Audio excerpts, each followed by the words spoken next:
অবিলম্বে আমাদের ভাইদের যাদেরকে গুম করা হয়েছে, যাদের আমরা খোঁজ পাচ্ছি না, তাদের অবিলম্বে সন্ধান দিতে হবে। 24 ঘন্টার মধ্যে সন্ধান না দিলে আমি আমার ভাইদেরকে নিয়ে আমি রাস্তায় শুয়ে থাকবো। আমরা আমাদের ভাইদের খোঁজ না পাওয়া পর্যন্ত প্রয়োজন আমাদেরকেও গুম করে নিয়ে যান। আমরা কেন বাইরে থেকে কান্না করব? আমাদের ভাইদের কি ক্যাম্পাসে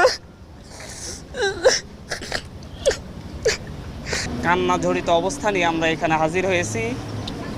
আমরা গত মাসের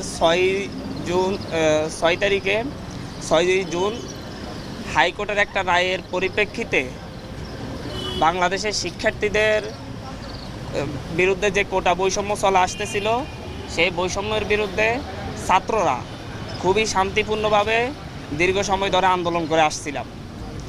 আমরা 30